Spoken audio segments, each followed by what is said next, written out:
Hi everybody, this is Diane from DianeKraus.com, and I had a reader send me in some really interesting figure drawing poses. They're actually all from QuickPoses.com, which is an excellent resource for figure drawing poses. And she was wondering how, when capturing the gesture, to move from the gesture to the figure when you've got some rather interesting angles and difficult angles to work from. As we can see here, this makes it very difficult to capture a gesture because, we've got our hands in the air and her head and, but what is her body doing, and how do we capture those legs to create a gesture that, looks like something? And really, there's not much more we can do but this for our basic lines, but we can look a little bit more closely at the figure itself and maybe even turn it in our minds in order to see what's really happening. Like, for her torso here, we can see that it's crunched right here. So we know that her hips, if the top part of her torso is up straight, like that, then we know her hips are going to be at an angle like this. So if this is the front of her, we're sort of turning her around in our head so that this is the front, and then the hips would be going back at an angle, creating that crunch there. And there's also sort of a tilt and a curve going on, which is sort of tricky to get, but we'll actually be able to capture that better over here. The other thing to look at is where her legs are going. We can see that one is straight forward. That's a bit exaggerated for the leg, but one is straight forward and the other is straight back. And you can see that one comes from below, the front one is from below, and the back one is from above. And just doing this, and we can add her head. She's actually looking to the side, so she'd be looking at us. And this arm isn't up quite as much, and then this arm is like up over her head.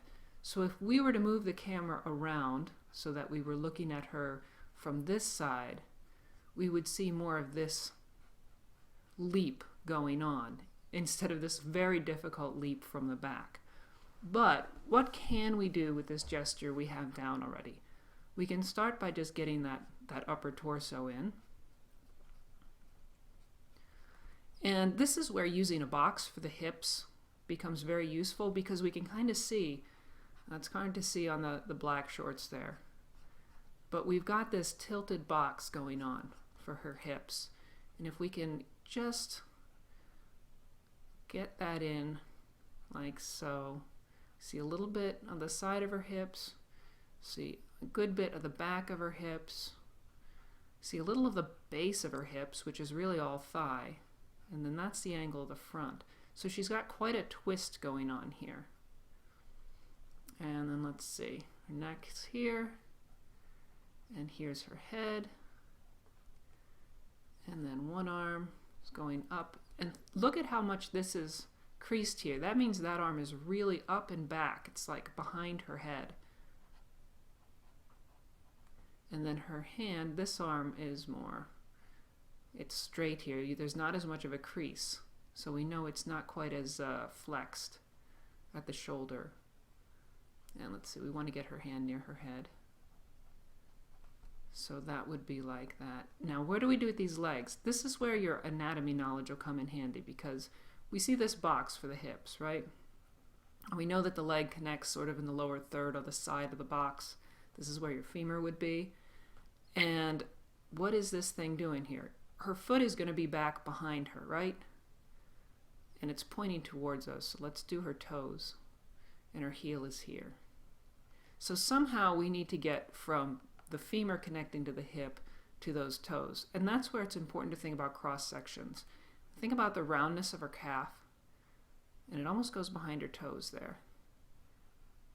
And then the roundness of her thigh. Like so.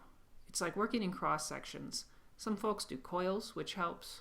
I like to do cross sections because I like to keep the muscles in mind. So we know that her crotch is right about here. And then the knee would be in between. So that kind of gives us one leg. And then the other leg, again, look at the angle. Try to capture that angle. And we know it's connecting down here. Like we said, it's lower. That front leg pointing forwards is lower. So it's connecting over here and then coming out at this angle. And where's her foot in comparison to, let's say, her arm? to the middle of her arm. So see how much that's foreshortened? And that's where it gets really important to measure. It might even be closer. Because look at this negative space here. Find that line between her heel going up to her arm. It almost looks like a bow or something. Those negative shapes are so useful in placing things like this. So if her heel is here, and her toes go out like that,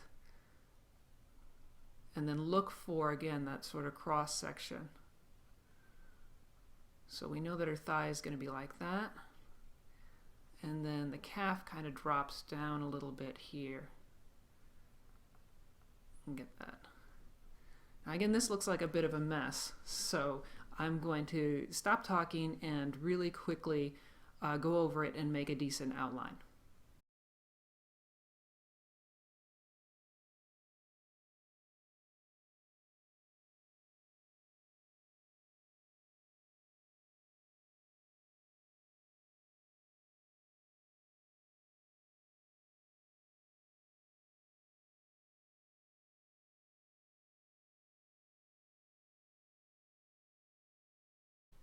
So if you're still with me after all that drawing, you can see here how we've captured the form of this figure with her very foreshortened limbs, one going forward and the other going back, even though we didn't have that much information to work from. A little anatomy and a little visualization really helped with that one. So let's go on and see the next one here. Get rid of her. Now this one's a little bit more straightforward, but it's very extreme. And I'm just going to concentrate on her here because what she has going on is like, it's almost a parabola. And again, that line of action, that initial curve or movement is what you want to get down first, even if it's just a scribbly line like that. And her other arm comes up like that, sort of, heads down here. And her feet are very well planted here and held in place by this girl who we're not going to worry about. Now when you have just a curve like this, sometimes it's hard to say, well, where does everything go on that curve, especially in profile where things seem to want to flatten out. It's often difficult to learn how to draw in profile because we're so used to seeing the front of people that it's hard to see them from the side. But look at where the top of the parabola is here. This is actually the center of the torso because it's where we best bend from. It's our very bendy vertebrae back here because the rib cage is kind of stiff and the hips are kind of stiff. So this is our bendy part. So that's the bendy part that we're going to be sort of centering our picture on. If the bendy part's here, then the rib cage has to be here. And we can just do a nice egg for the rib cage. And then the hips, we'll do a box for them. I do like my hip boxes. So that gives us, you know, where our body will go. And one arm is extended. And think about your proportions too. You know, sometimes we lose our proportions in these, but you know, remember the bottom half of the arm is about as long as the top half. And get that gesture of the hand in there because it's lovely. And the neck goes between. Look at how much of her head is here showing, and make sure you don't draw more than that because you know her arm is going to go here. So get that little window of the face there. And then this arm, I drew it way too low here because it has to be sort of on the same level as this arm. Come out here. Again, try to look for those proportions. So there's her arms. Now with their legs, again, look for that 1/3 to put the femur in, and it's a little in the front. And her femurs have to find her knees. Now, where are her knees? Look at here. Let's make a little line from her knees, which are right about here, over. And her head is almost to her knees, so we can use her head to make that same line, find her knees here. And if you're working from life or working, you know, traditionally, you can make these same measurements. You just have to do it, instead of just drawing on it, you have to, you know, measure it with your pencil or something. And watch these legs are a little bit back because that's going to help with their balance. Get one foot in, and then her other leg is right behind that one. We do see her feet, her foot peeking out here. And she would be falling over, I think, if it weren't for her helper here. So maybe we'll just give some idea of her helper holding her in case we want to draw her later. Now, like I did before, I'll just speed up filling out the outline here.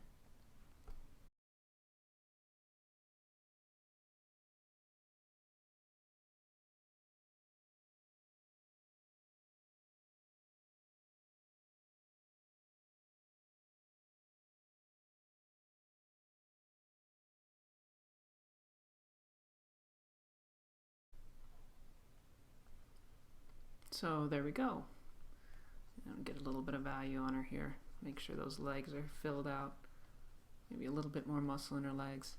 Again, it's always a matter of sort of filling in these muscle masses, and if you need to draw a circle or something to remind you where that mass is, that's always helpful. A little ankle. So there she is, and I think she's in the process of doing it because of the way her ponytail isn't straight down with gravity. So she's in the middle of bending over, and again, very much needs somebody hanging on here. Okay. One more. This is a cool yoga move. I am a fan of cool yoga moves. It takes a lot of strength and balance to be able to do this.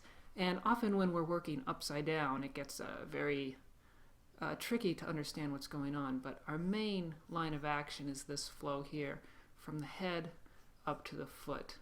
And that's an angle. I'm actually holding my stylus up to see it right. You really want to make sure you get the extremity of that angle, because it is such an awesome pose to be in, and you don't want to shortchange our model here. So her head's down here, right? And now look again. Sometimes studying the figure is all you really need to understand it. We see this shoulder is higher than this shoulder, and it's also closer to us. So to get her torso, let's look at her upper torso first. We want to make sure that shoulder is high, and this one is back and far. Down, back, and far, up and high. This arm, very strong. See, it's at a perfect right angle. And the hand is planted a little bit forward her head. Look at that angle there. That's the beauty and balance of yoga right there. And this other one is also bent at angles like that. So use the arms to help you find the torso. Because she's got this arm. See this negative space here? We want to make sure we can build that space. This hand is, of course, back farther. Let's see, it'll be like that. Once we fill those arms out, we'll have that space, the same space. And this space is important too, here. So we've got her front part. Now, the lower part of her torso is tricky because we don't usually see this. We don't usually see thigh and buttock. We're used to, if we see them, we generally see that buttock shape, and we see the thigh coming off of it, and it's very familiar to us. But when we see it all straightened out, it turns into one piece, and it can get a little bit confusing. So again, think about that box again, and draw that box over the hips, because the hips are such a solid mass. So we kind of have a box in perspective like this. We see a little bit of this side, sort of like that. And then translate that box over. Make sure you're showing a good bit of the bottom of it, because that's the important thing in this picture, is to capture the bottom of that. And a little bit of the side. And now that we've got our hip box, we can, use those thirds. And you can find a tutorial about the hips on my website, DianeKraus.com. I've got a nice hip tutorial that people seem to respond really well to. So we know her femur is going to be coming out here. And look at where her knee is. This is where it's like play connect the dots, connect the joints. We've got a femur here, knee here, foot here. So let's just put that femur, or that knee, on her arm. So again, that's a little foreshortened too, but that's her thigh bone, and we'll have this big mass here, and again, cross sections of the thigh, and then the knee. And then her foot is sort of not quite halfway, but right here. And then this other leg is easier because it's pointing up, but you'll notice we're seeing the inside of it, so it's turned. So again, the femur from the side. And we want to make sure we get our legs about the right length, so find your proportions for your legs.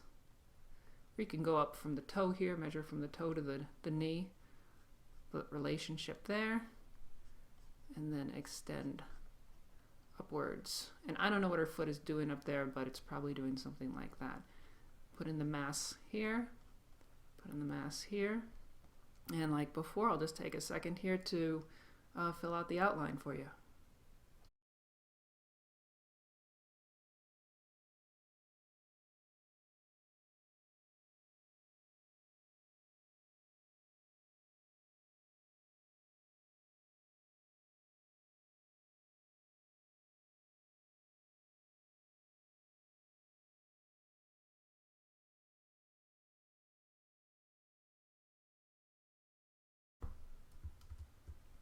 So there we go. And her leg's not quite right, but it's close. And it's tough not being able to see exactly where that foot is.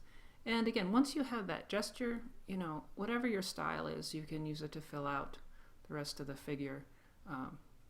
So once you get that gesture down and you sort of have a good idea of where everything's going to go, you know, just go for it and start filling out the outline and see what kind of drawing you get. And keep practicing. Thanks for asking about this and sending it in. It was kind of fun to do. And we'll see what else happens in the future. Thanks.